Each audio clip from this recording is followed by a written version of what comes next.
సాయంత్రమే అరెస్ట్ ఉండొచ్చు. ఏముంటది అంటే దానికి ఏం భయపడతాం. ఇవాళ చేస్తాడా, రేపు చేస్తాడా, ఈ అక్రమ అరెస్టులకు మేము భయపడేటోళ్ళం కాదు. ఇదేం మాకు కొత్త కాదు కదా. సమైక్య రాష్ట్రంలో తెలంగాణ ఉద్యమంలో ఆంధ్ర పాలకుల మీద చిచ్చర పిడుగులాగా పోరాడినటువంటి చరిత్ర బీఆర్ఎస్ పార్టీకి ఉన్నది. గతంలోనే మేము అరెస్ట్ అయినాం. తెలంగాణ కోసం పోరాటంలో కేటీఆర్ గారు అరెస్ట్ అయ్యి వరంగల్ జైల్లో పడ్డారు. మా నాయకులందరూ కూడా అరెస్ట్ అయ్యి జైళ్లలో పడ్డారు. ఏం జరిగింది? తెలంగాణ రాష్ట్రం వచ్చింది. ఈ రాష్ట్రానికి మేలు జరిగింది. ఇవాళ రేవంత్ రెడ్డి గారు మీరు అన్నట్టు ఇవాళ అరెస్ట్ చేస్తాడా, రేపు అరెస్ట్ ఆయన ఇష్టం, చేస్తే చేయని, ఇది అక్రమ అరెస్టు. మాకు న్యాయస్థానాల మీద నమ్మకం ఉంది. దానికి మేము భయపడం. తప్పకుండా లీగల్ గా ముందుకు పోతాం.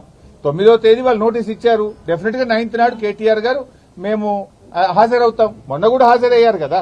45 నిమిషాలు రోడ్డు మీద నిలబెట్టినా కూడా ఓపిక్ గా నిలబడి నేను విచారణకు వెళ్తాను అని అంటే కూడా వాళ్ళు విచారణకు లోపలికి తీసుకోకుండా రోడ్డు మీదనే ఆ లెటర్ తీసుకొని మాకు రిసీవ్డ్ కాపీ ఇచ్చారు.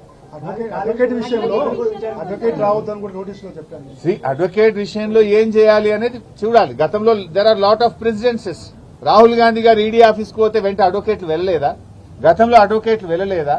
అడ్వకేట్లు వెళ్తే తప్పేంటి సార్? అది ఎలా చేయాలి, ఏం చేయాలి అనే విషయాన్ని మా లీగల్ టీమ్ తో డిస్కస్ చేస్తాం. Whatever the legal team advises we will follow that.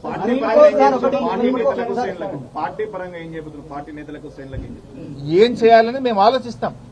మేము కూడా డెఫినెట్ గా పార్టీ ముఖ్య నాయకులందరూ కూడా ఇక్కడ సమావేశం అయి ఉన్నాం.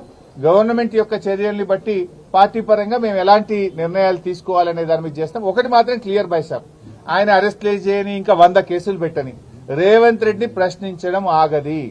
రేవంత్ రెడ్డి ఈ ప్రభుత్వం ప్రజలకిచ్చిన హామీలు అమలు చేసే విషయంలో బీఆర్ఎస్ పార్టీ పోరాటం ఆగదు. We will go on fight. ఆయన మీద పోరాటం చేస్తూనే ఉంటాం. ఆయనను ప్రశ్నిస్తూనే ఉంటాం. వాళ్ళ అవినీతిని బయటపెడుతూ ఉంటాం. వాళ్ళ ఫెయిల్యూర్స్ ను కూడా ప్రజాక్షేత్రంలో బట్టబయలు చేస్తాం. ప్రజల పక్షాన, రైతుల పక్షాన, మహిళల పక్షాన, కార్మికుల పక్షాన మా పోరాటం కొనసాగుతుంది. బైసాబ్ దాని మీద నిన్ననే కేటీఆర్ గారు కూడా స్పష్టంగా చెప్పారు. గ్రీన్ కో ₹1 రాష్ట్ర ప్రభుత్వం ఇచ్చిందే లేదు. అసలు నీకు ఎవరికైనా కంపెనీకి నువ్వు సాయం చేస్తే వాడు నీకు ఉల్టా పైసలు ఇస్తే అక్కడ అవినీతి. గ్రీన్ కో ఈ రాష్ట్రంలో కాంట్రాక్ట్ చేసింది లేదు. గ్రీన్ కోకు రాష్ట్ర ప్రభుత్వ ఖజానా నుంచి ₹1 ఇచ్చింది లేదు. ఇంకా అవినీతి అనే ప్రశ్న ఎక్కడిది? గ్రీన్ కోకు ఏమిచ్చింది రాష్ట్ర ప్రభుత్వం? కాంట్రాక్ట్ ఇచ్చిందా, డబ్బులు ఇచ్చిందా? గ్రీన్ కోకు మేము చేసిన సాయం ఏంది? అసలు ₹1 గ్రీన్ కోనే ఉల్టా ఖర్చు పెట్టింది హైదరాబాద్ ఇమేజ్ కోసం, హైదరాబాద్ బ్రాండ్ ఇమేజ్ కోసం. గ్రీన్ కో వాళ్ళ సొంత డబ్బులు పెట్టి ఈవెంట్ నిర్వహించారే తప్ప రాష్ట్ర ప్రభుత్వం గ్రీన్ కోకి ఇచ్చింది అయితే ఏం లేదు కదా. హైదరాబాద్ మాదాపూర్ లోను, మచిలీపట్నంలోను ACB right side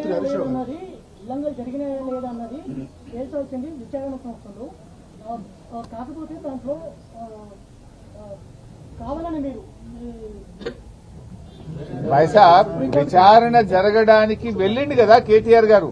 ACB notice ఇస్తే మేము ఎక్స్టెన్షన్ ఇస్తాము, మాకు బిజీ ఉన్నాము, మళ్ళీ వస్తామని కూడా చెప్పలే. వాళ్ళు ఇచ్చిన టైంకు, ఇచ్చిన తేదీకి కేటీఆర్ గారు నిజాయితీగా ఏసీబీ ఆఫీస్కు పోయినాడు.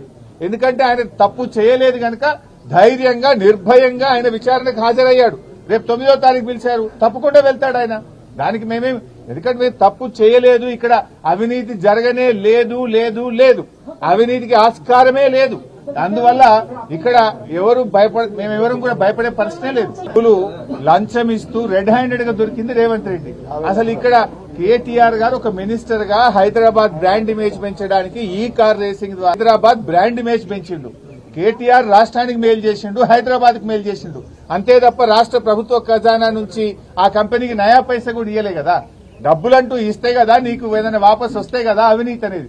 ₹100 ఇచ్చింది లేదు, చారన్న నీకు వచ్చింది లేదు, ఇంకా అవినీతి ప్రశ్న ఎక్కడదండి? ఆయనేమో నోట్ల కట్టలతో రెడ్ హ్యాండెడ్ గా దొరికిండు. అసలు ఆ కేసుకు ఈ కేసుకు లింక్ ఏముంది? మోకాలకు బోడగుండుకు పెట్టినట్టు. Thank you.